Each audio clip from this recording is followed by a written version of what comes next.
I'm sure that even the three or four of you out there who haven't watched Game of Thrones are at least familiar with the huge cultural phenomenon that show turned out to be.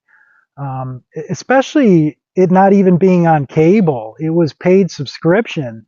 So HBO had all kinds of records of people subscribing right before the season started, and then when the season ended, they get record numbers of people canceling the subscription. It was really crazy, and even it took piracy to a new level because it's believed that like tens of millions of people illegally downloaded that show to watch it. I remember when a new episode would come out the next day at work, everybody was talking about what happened in briefing, and just a huge cultural phenomenon. And in today's what I would call attention economy, which is where people get rich by attracting attention from as many people as possible and then holding it as long as they can. When a show gets that watched, it's not going to escape the attention of the people who believe they run the world. We'll call them the elites here. So whenever you watch something, whether it's a show or a movie or even clicking on a YouTube video and watching it, what you're essentially doing is casting a vote. You're saying, I want to see more of this. Give me more of this. Because especially with the way data collection and that works, everything you watch or whatever, all that information is all tracked and it's all collected by the AI, and it gives people who want to make media an example of, hey, this is what people want to see. This is what people are clicking on. This is what people are watching for an extended period of time. And that's then what people produce. So the elites are seeing a show like that getting huge viewership and everybody talking about it. And they're saying, okay, obviously this is what people want more of. And I think what really was so big for so many people is that it really introduced a lot of people to a subgenre of fantasy called grimdark. See, most what people think of as fantasy is always like a storyline of good versus evil. Think of Lord of the Rings or something, good versus evil, or the good people versus the invading orc horde. Where Game of Thrones was different in that there wasn't really necessarily a good or an evil force. It was more like there was a dozen different political factions, and each one of them just did whatever they thought was in their best selfish interests. And then that, of course, led to all the events of the story. So, as people were really attracted to that very extreme style of really raw shades of gray, kind of morally gray characters, and just extreme politicking and things going on. The powers that be are going to look at that and say, okay, this is what people want to see in politics. So is it then any surprise that in recent years you see politics really getting extreme too? I hear people mentioning all the time all the things going on, how it's just getting crazy out there in the political arena. But that's kind of the nature of entertainment, because you think of television shows, if people were still making television shows that were like they were in the 1970s, nobody today would be watching it except for maybe a few elderly people. So it's naturally going to progress and get more extreme. Same thing with music. Back in the 1950s, everybody thought that rock and roll was evil and going to, corrupt the youth. But as the decades went on, by the time you got to the early 90s, it had gotten heavier and more extreme to the point we had death metal. I mean, nobody who's heard that stuff is going to go back and listen to an old Elvis Presley record and think, oh, that guy was really extreme. No, it's just the nature of things to progress and get more extreme. And I'm posing here that politics, modern politics, are a form of entertainment as well. I've been a lifelong student of music, and one of my favorite subjects in it is film scoring. And when you look at Hollywood film scores, they really took the little tricks they use from the 1800s, back when you had like Italian opera and German opera.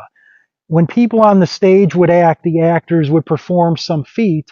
The music would then signify that. So then the audience got some kind of emotional thing from whatever was going on the stage. Whether it was a sad thing, they would play sad music. If it was a love scene, they would play love scene type of music. So Hollywood composers have taken those little cues, and of course, there's been people that took the genre to their own new levels. So basically, nowadays, Hollywood composers have this whole toolkit of little like chord progressions and things that signify things to people. And not only do they play that to make you feel something, but us as listeners, as we've watched a ton of movies that have had these cues in them, we naturally register that.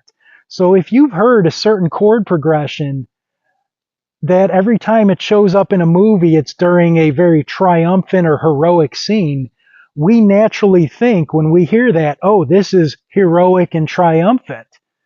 So they're using those cues to then basically manipulate you to feel a certain something when you're watching media. It happens in TV and movies and video games, commercials, everything. And I've been seeing that even in politicking these days, whether it's on a debate stage or political ads or the news agencies or whatever. They're putting this little underscore in there.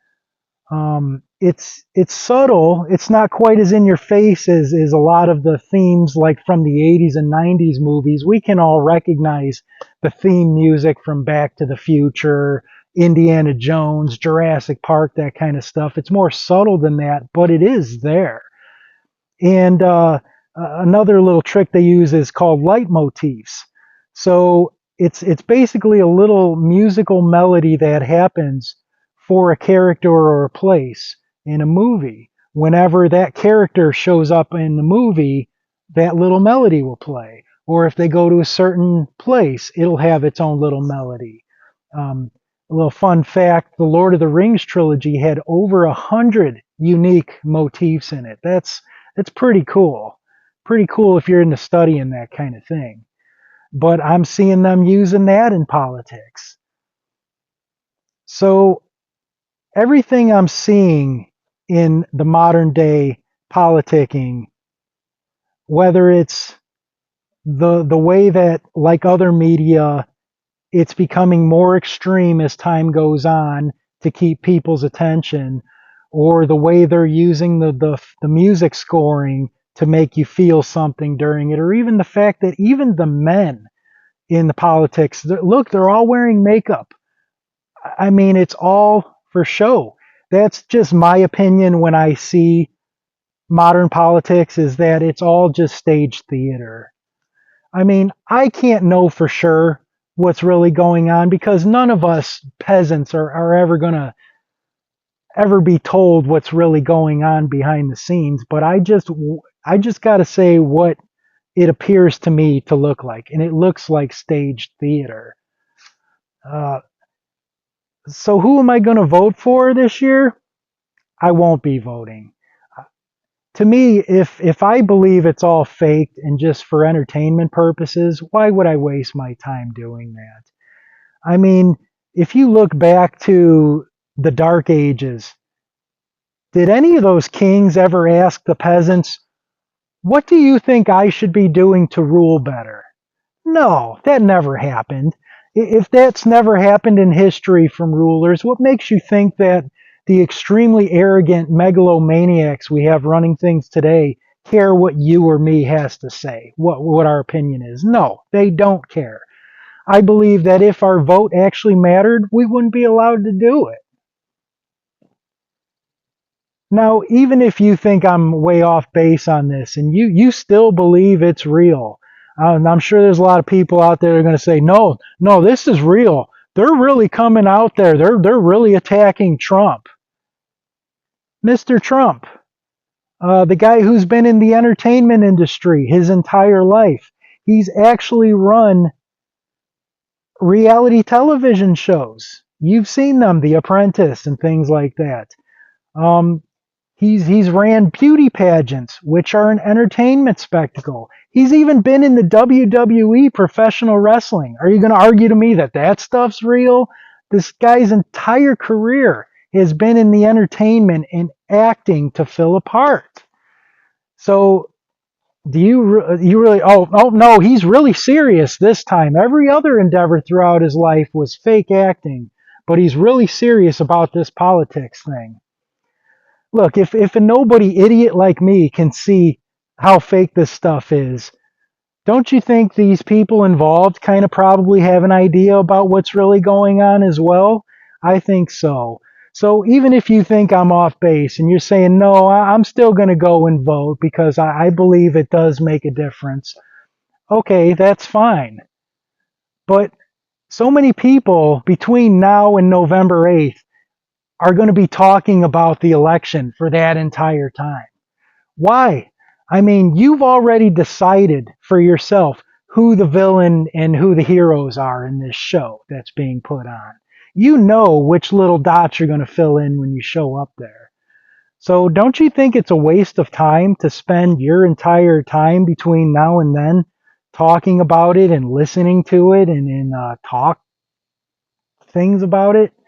I mean, the fact is, the actual act of voting takes what, 15, 20 minutes to pull in the parking lot, go in the voting place, fill it out, and turn it in, and then go home? I mean, why take an act that takes 20 minutes of your time and discuss it for months and months or years even for most people? It's a waste of time. Don't you think that time would be better spent creating better relationships with your loved ones, or working on infrastructure on your property, or learning a musical instrument, or whatever the hell it is that you feel you want to do with your time? Wouldn't you feel your time would be better spent with that rather than buying into this, what seems to me to be obviously staged theater? Whatever. If you want to keep following this stuff, that's your business. As long as you make sure that you tune in next week to the next episode of Politics, you got to see what's going to happen next. It's going to be so exciting. Dun dun dun dun.